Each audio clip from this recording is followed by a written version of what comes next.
Hai, selamat datang kembali di Nonton Lagi Channel. Bagaimana nih kabar kalian? Semoga baik-baik saja ya. Di episode kali ini, kita akan membahas salah satu animasi yang cukup banyak diperbincangkan, yaitu Doraemon Nobita Sky Utopia. Kita merasa berdosa banget karena telah meremehkan film ini karena ternyata cerita dan pesan tersembunyi yang ada di dalamnya sangat mind-blowing. Percaya nggak sih, seri satu ini memiliki nilai filosofis yang sangat dalam, yaitu mempertanyakan bagaimana jika dunia ini yang kita tinggali saat ini tidak ada orang jahat sama sekali, apakah semua orang akan bahagia atau justru malah sebaliknya? Ayo kita cari tahu bareng-bareng, tonton video ini hingga akhir dan bersiaplah.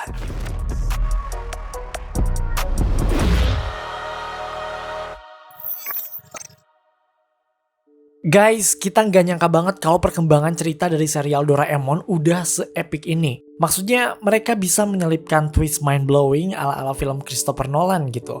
Twist yang kirain arahnya nggak kesana, tapi ternyata ceritanya emang kesana.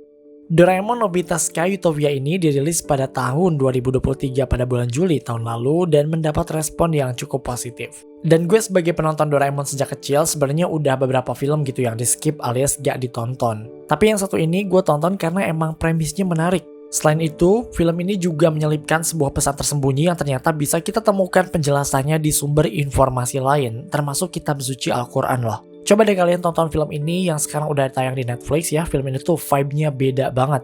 Animasinya emang biasa aja ya, ciri khas Doraemon yang 2 dimensi. Tapi ceritanya itu bikin film ini kayak gimana gitu. Doraemon Nobita Sky Utopia menceritakan tentang sebuah pulau yang melayang di atas langit dengan semua penduduknya itu hidup sempurna. Semua orang baik, tidak ada penjahat, tidak ada pembuli, dan tidak ada hal-hal negatif lainnya. Nah, Nobita, si anak pemalas ini, mendengar cerita tentang negeri Utopia ini tuh dari si Deki Sugi. Katanya sih emang pulau ini tuh positif banget. Kalau ada orang yang gak bisa satu hal, pasti bakal didukung sampai bisa. Jadi gak dibully kayak Nobita yang dibully sama Giant dan Suneo. Deki Sugi mendeskripsikan pulau ini berkat sebuah buku yang ia baca. Lebih lanjut, pulau Utopia ini berbentuk bulan sabit dan memang mengambang di langit. Tidak ada perang dan kelaparan, semua orang hidup dengan bahagia. Nobita sangat excited dan ingin pindah ke sana hingga akhirnya dia menyadari bahwa semua itu hanyalah mitos. Pulau Utopia tidak ada di dunia nyata dan hanya sebuah karangan dari seorang novelis. Tapi ya namanya Nobita ya, dia pengen gitu semua itu terjadi. Suatu hari Nobita sedang meratapi nasibnya di bukit. Setelah mendapati nilai 0, 10, dan 15, Nobita memiliki keinginan untuk menjadi murid teladan dan pintar. Tapi dia gak tahu gimana caranya. Dia berpikir bahwa mungkin hal tersebut bisa terjadi di Pulau Utopia. Hingga pada akhirnya Nobita kejatuhan serangga dan melihat sebuah bulan sabit di langit saat siang bolong. Nobita yakin bahwa itu bukan bulan yang selama ini mengorbit bumi, tapi itu adalah Pulau Utopia. Nah, di sini nih konfliknya mulai menarik.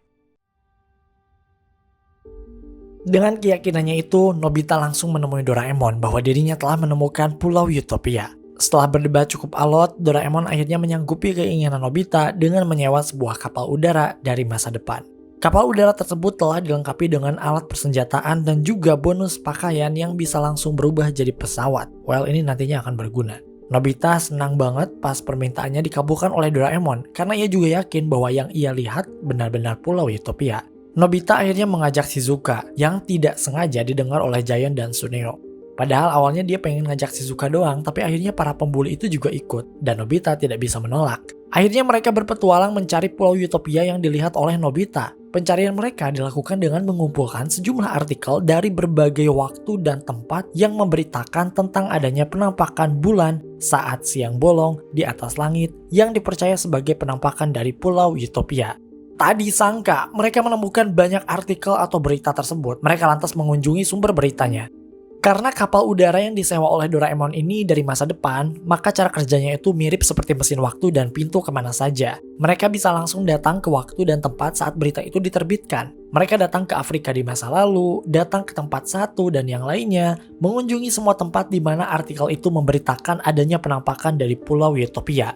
Mereka mencari dan terus mencari, namun ternyata tidak ada satupun dari artikel tersebut yang menunjukkan kebenaran. Yang satu ternyata hanya ilusi optik, yang satu lagi ternyata aurora borealis, yang lainnya ternyata adalah karnaval, dan masih banyak lagi.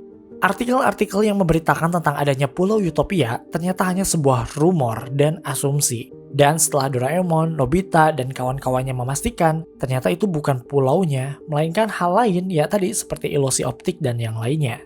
Dari sini Nobita mulai kelelahan mencari pulau tersebut dan yang paling membuatnya lelah adalah kenyataan bahwa pulau tersebut benar-benar hanyalah mitos. Dan ia kehilangan kesempatan untuk menjadi murid teladan yang hidup di sebuah tempat seperti surga.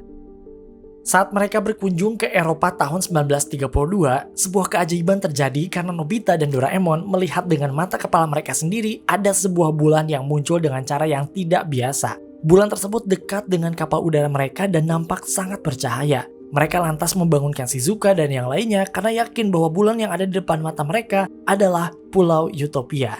Dan saat mendekati pulau tersebut, mereka kaget karena menerima banyak serangan.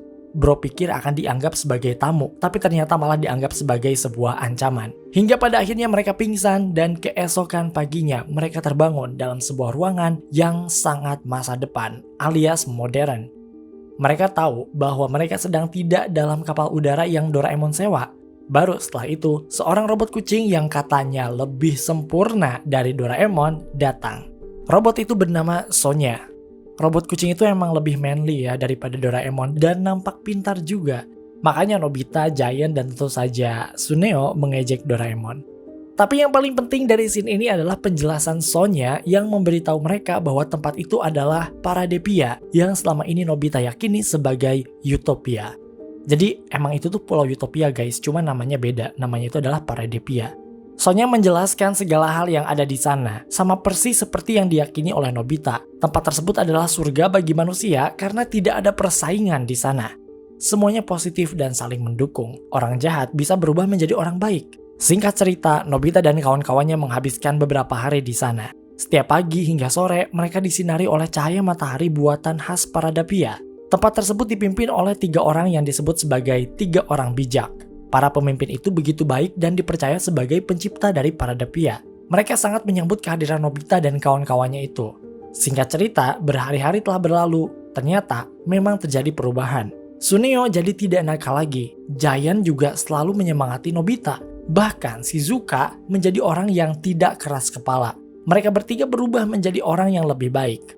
Dan kalian bisa tebak siapa yang tidak berubah? Yap, hanya Nobita yang tidak berubah. Bahkan sebuah negeri bagai surga yang bisa membuat orang jadi lebih baik tidak mempan membuat Nobita jadi murid yang pintar dan rajin. Nobita masih menjadi anak yang pemalas. Somehow, Nobita mulai merasakan adanya keanehan di pulau tersebut. Memang, Suneo jadi orang baik, Giant juga tidak membulinya, semua orang jadi suportif. Tapi Nobita merasa hal itu tidak wajar. Dia merasa hidupnya jadi tidak menarik karena semua orang jadi baik. Dan yang lebih penting, Nobita merasa sudah tidak mengenali teman-temannya itu. Hingga pada akhirnya terungkap sebuah fakta mengerikan bahwa ternyata 3 orang bijak itu adalah manipulator. Mereka menggunakan cahaya di pagi hingga sore hari tadi untuk mencuci otak warganya supaya nurut pada mereka. Cahaya itu adalah pengendali otak manusia. Mereka jadi sangat taat pada 3 orang bijak. Manusia tidak lagi memiliki kebebasan untuk berpikir karena semuanya telah dikontrol oleh 3 orang bijak. Nobita dan Doraemon menganggap hal ini sebagai sesuatu yang sangat mengerikan. Oke, dari kalian mungkin ada yang berpendapat bahwa tujuan dari 3 orang bijak itu sebenarnya ya baik karena ingin membuat manusia itu jadi baik semuanya. Tapi apakah itu adalah sesuatu yang baik atau malah sebaliknya? Mari kita bahas sekarang. Doraemon, Nobita, Sky Utopia mempertanyakan hal yang menurut kita cukup filosofis, yaitu bagaimana jika kehidupan di dunia ini tidak ada yang namanya kejahatan. Sejak dulu, kejahatan memang sudah menjadi permasalahan di dunia, bahkan dalam beberapa ajaran menganggap bahwa kejahatan lahir bersamaan dengan lahirnya manusia. Jadi, tidak mungkin hidup ini hanya dihiasi dengan kebaikan saja, karena kejahatan telah ada sejak manusia itu dilahirkan. Mungkin kita mengenal adanya peristiwa pembunuhan pertama antara Qabil dan Habil, atau Cain and Habel, yang dipercaya sebagai tindak kejahatan pertama yang ada di dunia. Alhasil, kejahatan atau evil ini menimbulkan banyak pertanyaan di kalangan filsuf atau pemikir Yunani karena menurut mereka adanya kejahatan merupakan kontradiksi dari adanya Tuhan. Para pemikir ini menganggap bahwa adanya kejahatan adalah bukti nyata bahwa Tuhan itu tidak ada.